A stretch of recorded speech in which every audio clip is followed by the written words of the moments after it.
Hello, brothers and sisters. How have you been? I'm not sure you who are watching this video are married or still single. Today we're going to talk about how to gain God's blessings, a pregnancy experience. No matter whether you are concerned about this topic or not, let's take a look at God's deed together. Why do we share this topic today?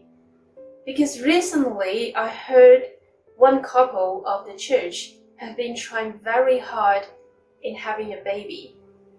The wife is responsible for a technology company, and the husband is a personnel manager in a hospital.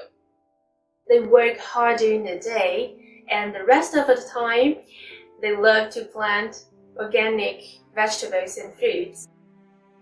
An abundance of compliments comes from whoever has tried their vegetables and fruits. Although they are financially free and live a comfortable life, they suffer a lot in having their own children. During the time they try to make a test tube baby, the wife had to eat hormones and take hormone injections. And even though she felt very uncomfortable, she still needed to implant the only 2 fetuses in her body. Sadly, she miscarried due to the instability of the fetuses. She said, "The hardest part is not the physical pain, but suffering mentally. The failures time by time frustrated her a lot. Her husband and she have always longed to have their own child, but no results after taking effort for a long time." In fact, the difficulties in this regard are not only found in elderly women, but many young couples are also running around and worrying about it. I believe that many Christian couples also face the same problem. Although they knew that everything was in God's hand, as time passed by, they were inevitably anxious and even disappointed. Sometimes they can't help but mutter in their hearts, "Why did God bless me? Why didn't God give me a child?" Regarding this topic, I would like to talk about my mother's experience. I hope it can be helpful to everyone. If someone asks me, do I have any siblings? I'll simply say that I have a brother who is 9 years older than me. But actually, I have a sister who is 10 years older than me, but she died before I was born. It's imaginable that my mom was very sad at the time. My sister passed away because of asthma. Although she was born with this disease, my mother didn't expect her to live because of this. In her grief, my mother began to seek spiritual solace. She walked into the church. As she heard the hymn, she burst into tears and felt comforted. So my mom often went to church to listen to hymns and gradually began to understand Christian faith and learned she had to pray. At that time, my mother told God in her heart that she really missed her daughter and wished to dream of her. God heard her prayers.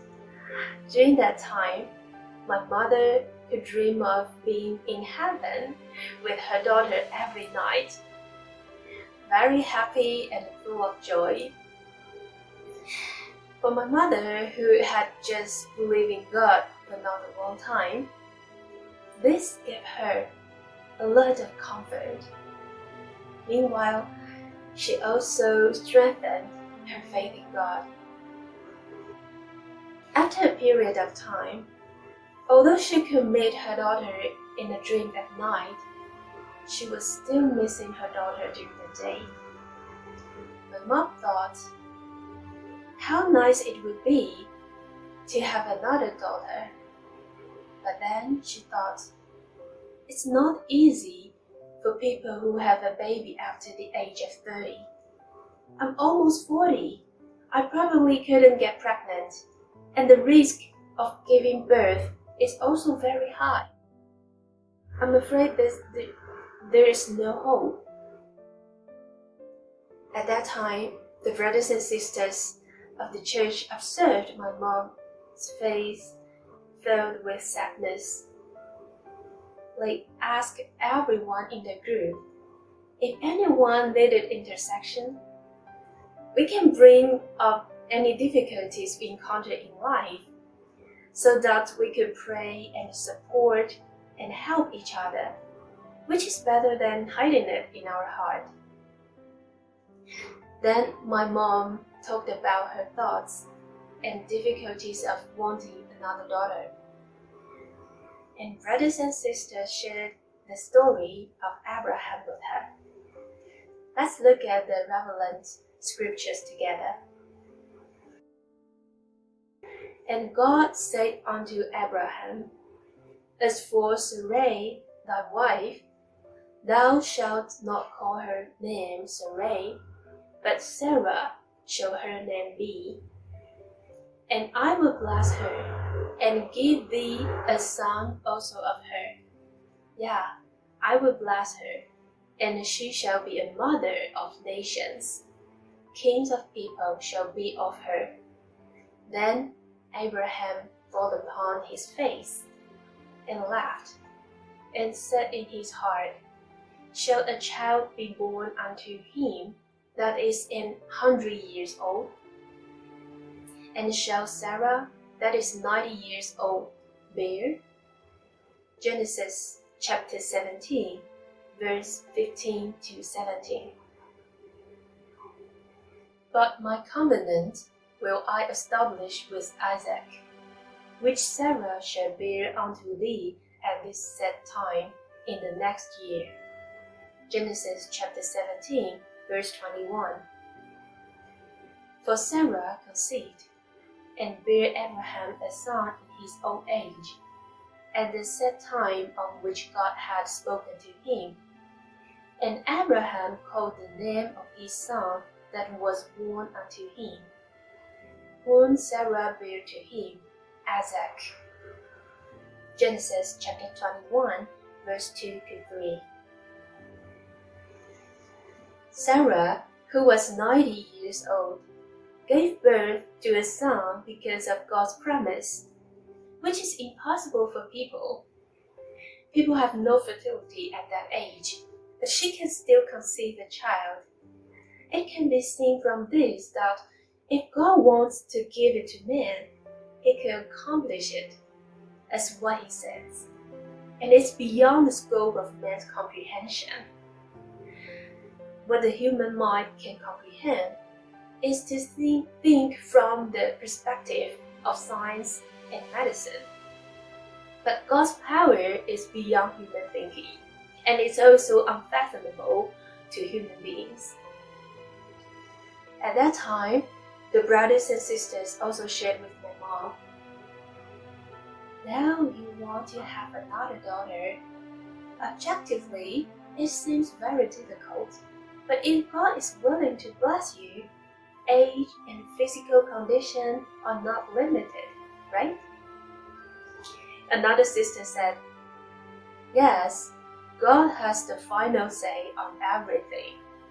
We have this desire and we can pray to God. If God is willing to give it to us, we can get it. If God doesn't give it to us at the moment, we must learn to wait, because everything has God's good will.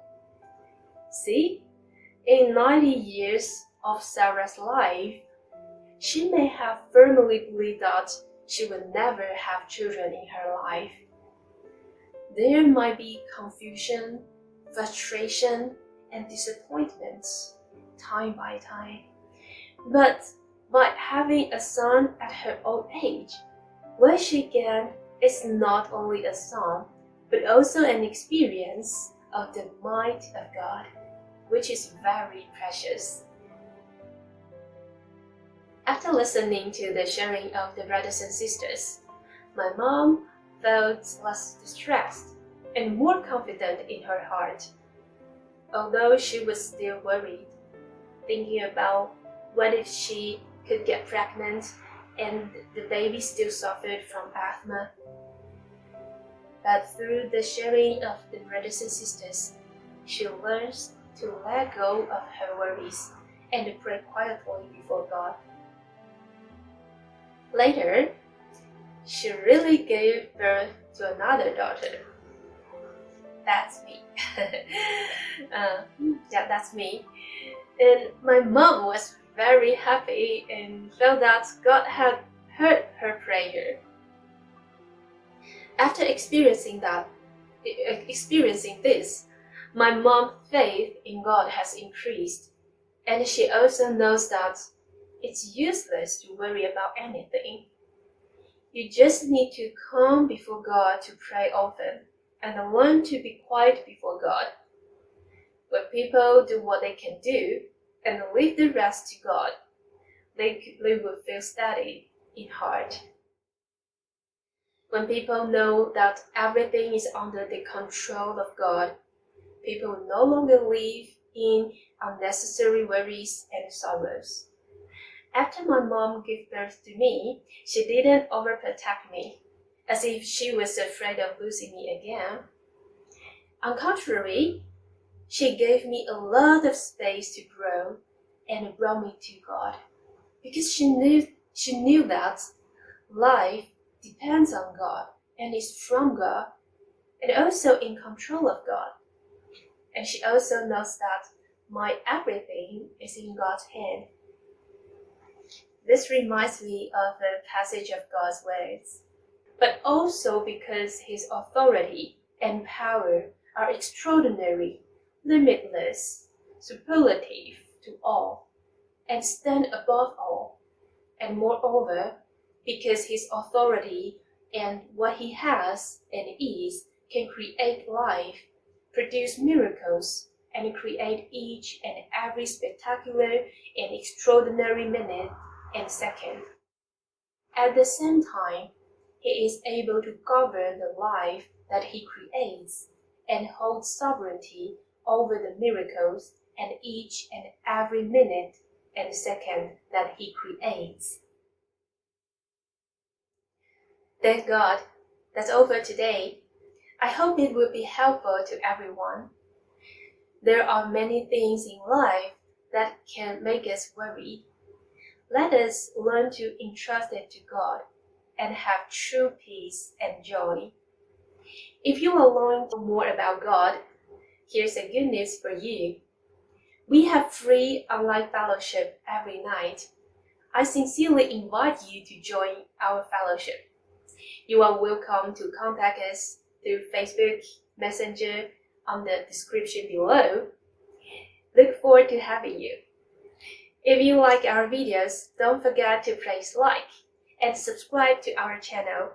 May God bless you and your family. See you next time. Bye bye.